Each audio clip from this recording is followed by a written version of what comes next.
Today we're going to show you how to install our new Firegear AY system into an FPB burner. Before we do that though, what we're going to do is we're going to open up the AY's box so you can see what comes with it.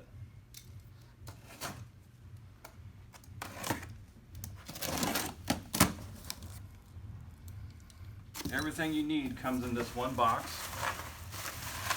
Pull the packing material out of here. We have our 30-volt wire. We have our power supply. We have our weatherproof cover. We have our 1420-A OD remote control. Hardware bag. We have the weatherproof box. We have the gas valve.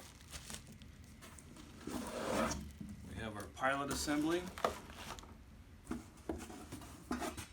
We have the heat shield. And down here in the bottom we have our two installation manuals.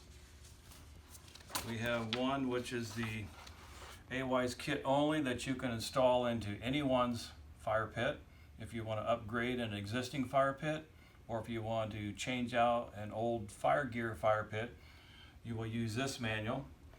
If you want to use, for a new installation, one of our Firegear match throw fire pits, then you use this installation instruction to make all that happen. In this installation today, we're going to install the AY system into an FPB 33 round fire pit. And this is a match throw fire pit. So we're going to open this box up. We first have to prepare the pan so that we can put the AY system in it. Now in this pan, when you open it up, it comes with key valve, orifice, the key flange. You have 12-inch key, and you also have in here your flex line. That all comes with the unit itself. Of course, you have your rating plate there also. So what we're going to do right now is we're going to remove this cover plate.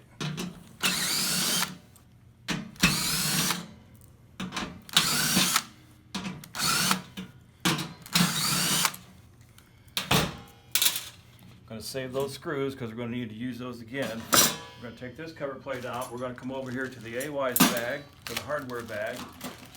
We're going to pull this cover plate out. You can see there is a difference here.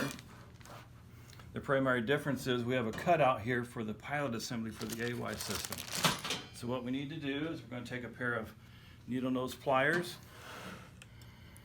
and we're going to bend this up. This basically helps it to mate up to the leg on the burner itself.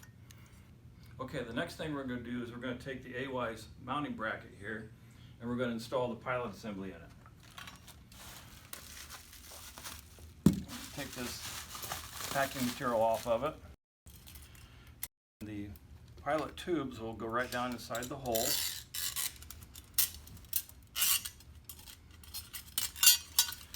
And two holes match it up here. You can see there's a couple screws over here. Make sure you get it all the way down and underneath the bracket there before you try and put the screws in, or it may give you some issues putting those in. Then we're going to go to our hardware bag. There's two 1/4-inch screws in there. I'm just going to start these by hand just a little bit, see if I can get them to stay. And then we go to a 1/4-inch bit with our screw gun.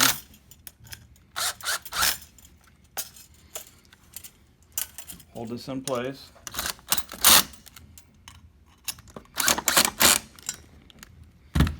And now our pilot assembly now is ready to install back into the burner pan. Now we're going to take the mounting plate, put it back into the burner pan. Going to line our holes.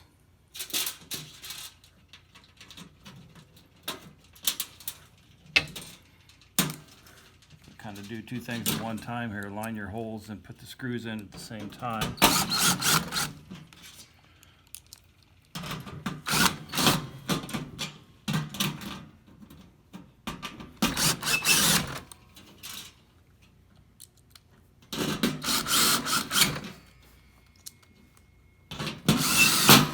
Okay, now the burner pan is complete. Okay, next thing we're going to do is we're going to take the bag that came out of the fire pit. We're going to pull some parts out of it.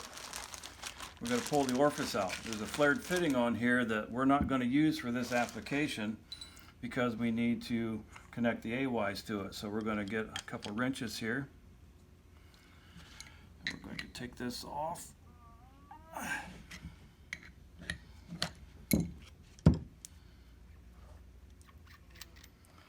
So we'll put the orifice on like you see it right here. So I'm going to take this over to the pan.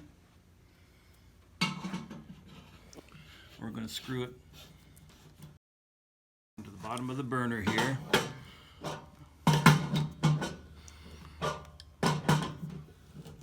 I'm going to secure it down. Then we also have left in our AWIS hardware bag a brass nut. And we're going to take our heat shield, which we have here. So the heat shield is going to lay right on top of the orifice, just like you see it there. You see there's a notch here. This notch needs to be where the pilot assembly is, so as you bring your wires around and your tubing, it gives a little area for it. And then you're going to take the nut then, we're going to secure the nut down, just to hold the heat shield into place. Just a little snug, hold it into place like that. Okay, the next thing we're going to do is we're going to connect the pilot and the igniter.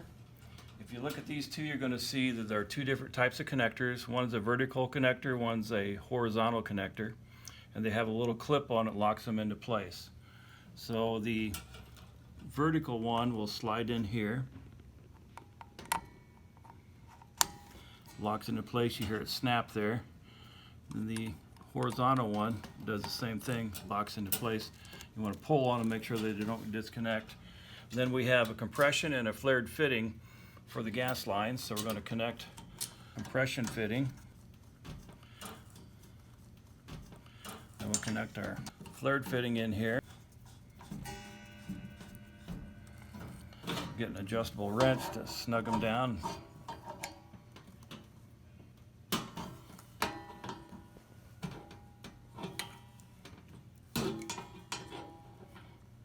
Well, come on. There we go. Then lastly, what you're going to want to do is in the hardware bag, we have one more fitting that you'll use to make the connection with the flex line. So we're going to put some Teflon tape on that.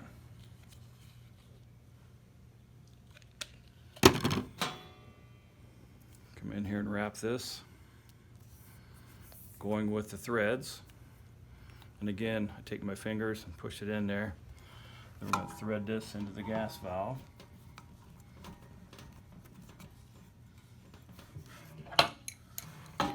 Take a wrench, snug it down.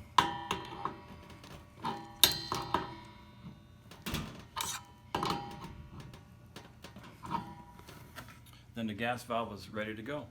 The next thing we're going to do is prep the whole system for wiring it together.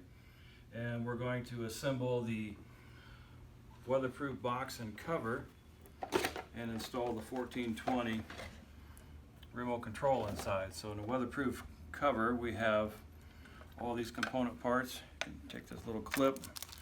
We won't need this and this. We're not hooking up any electrical, so we'll set that aside. We will need these screws. We will need this gasket. So this gasket here, what we're going to do, pop this center out of here. We're going to line these two holes up inside here.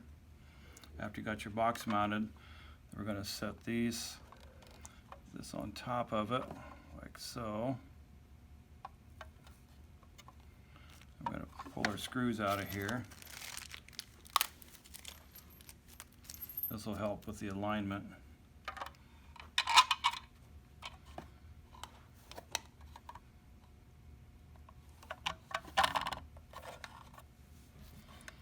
Screwdriver and get it started here. Get the other one lined up here.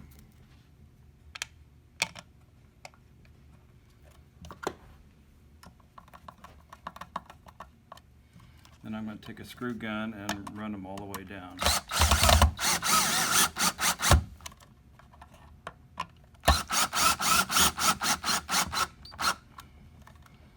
Okay, so weatherproof box and cover are ready to go now. We're going to open up the 1420.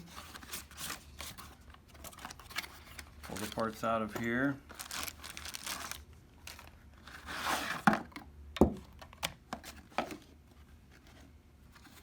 We won't need that installation instruction. We will need the battery, so we don't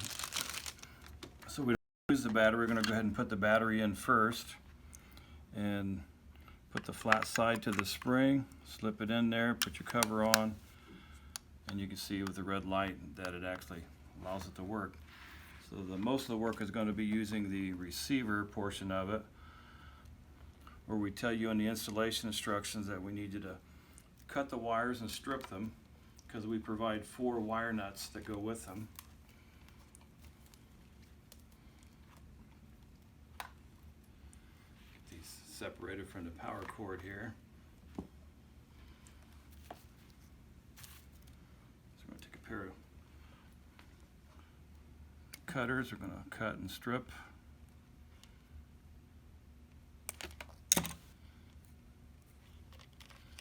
Both ends.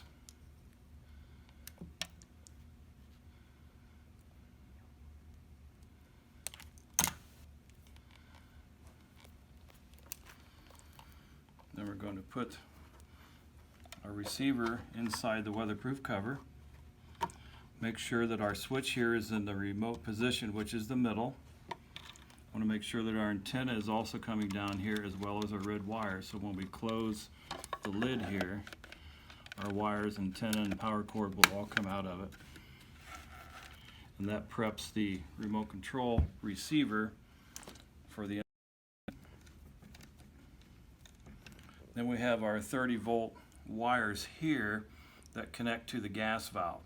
So if you take out your installation instruction, you'll see a wiring diagram that shows you how all this works. Lastly, let me open up the GOE power supply.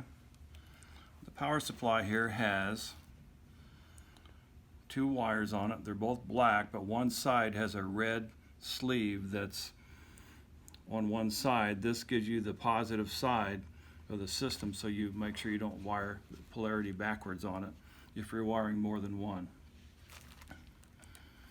So we're going to take one red wire from the remote control, and we're going to add that to wire on the receiver. I'm going to pull this apart a little bit here, and then we're going to wire nut these together. Let me get 4 wire nuts out here.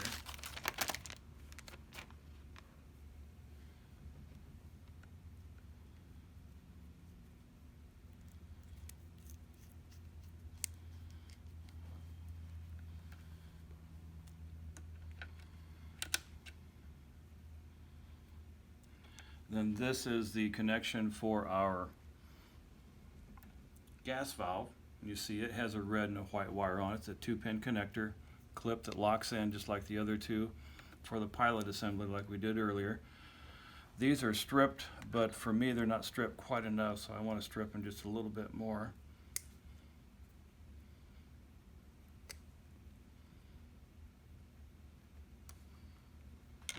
There we go. Next we're going to take the black side of the GOE adapter, and we're going to take the 30 DC volt connector, the black wire from that, and we're going to tie these 2 together. Then the only thing we have left are the 2 red wires from the 30 volt DC with the other from the remote control. Connect those together. And then the system is ready to go. So what we would do, for purposes of this video, we're just going to bring it over here and show you how, with it all wired, how it would work. So obviously the power supply and the remote control plug into 110 GFI system.